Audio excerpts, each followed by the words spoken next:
After what, without doubt, has been a sort of messy 12 hours for the football club, if you speak to fans outside, you pop on message boards and things, there seems to have been a clear shift in anger away from Jose Mourinho and more towards the board of directors, the chief exec. What do you make of it?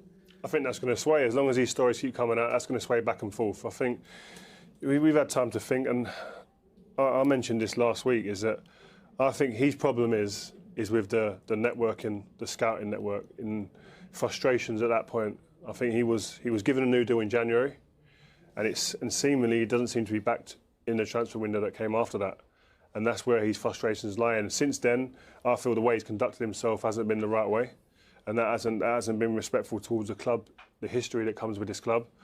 And then it's down to the people above him to actually make sure that he does follow them traditions of making sure the club comes first before anyone's feelings. And I just feel that maybe the strategy of the club, the people upstairs, had shifted compared to what he wanted.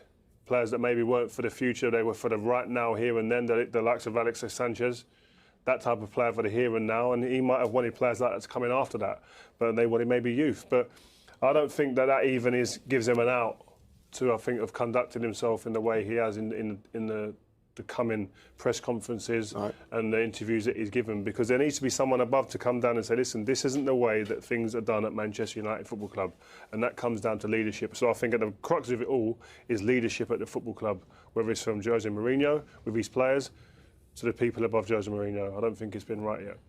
But at some point, something needs to change, doesn't it? Because you've got a manager who perhaps feels like he hasn't been backed and he's been undermined. You've got issues with the players. You've got questions. We keep saying that, though, he's been undermined and he hasn't been backed. He spent a lot of money. Yeah. But he didn't get the players he wanted in the summer, though, did he? Having had a new contract in the January. Well, he's talking about the centre-halves he didn't get, but you look around the team, there's some... He spent some money on this team, which, I don't think you can ignore that.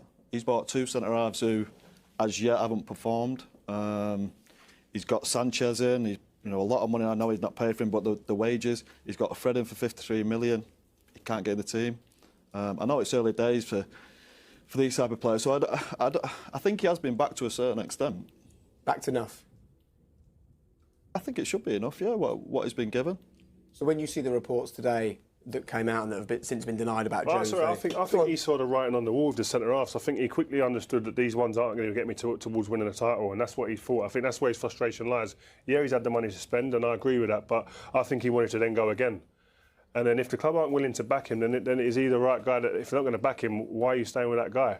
Do you know what I mean? And I think that's where his frustrations lies. I don't see us winning with these centre-backs. I need new ones. That's where I think he's heads at. Yeah, but Rio, he's bought them two centre-backs. Yeah, he has to take responsibility. So can he be trusted again? What if he brings another two in? There are other managers that have made similar mistakes. Top managers, Jurgen Klopp, Pep Guardiola with goalkeepers. Have all bought a couple and gone, I've still not got it right. I need this one, and they've been backed by their clubs. That's his frustration. That is his frustration, but at the same time, I think when you think about Ed Woodward's position as within the club, and does he want to go and spend more money with a manager? He's probably saying, well, maybe I want to wait 6 months and see how we develop before I give you that money. You don't get that time nowadays, though. That doesn't work for Man United, does it? Manchester United is the loser in that kind of limbo situation, though. Man City spent £100 million on fullbacks.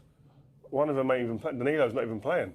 Do you know what I mean? The goalkeeper, Bravo, not even playing. Gone and got new ones, better ones. That's what he's trying. He's looking across the road and thinking, why aren't we doing that? That's where I think his frustration lies. And I think the lads are right. He's spent money. He has been given a great deal of money to spend. And then it comes back to the first point, recruitment. Recruitment of these players, is it good enough?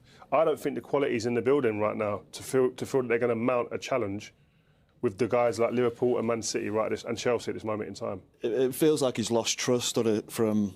Edward doesn't trust him with the money, I suppose. He doesn't trust him with his players more because there seems to be so many mistakes made. We talked about the centre-backs and Sanchez especially. And maybe he's just thinking, look, I can't trust this manager anymore with the money. I've given him a lot of money already. And that's the wrong way to go about it. If he's a manager of the football club, he needs to be back him.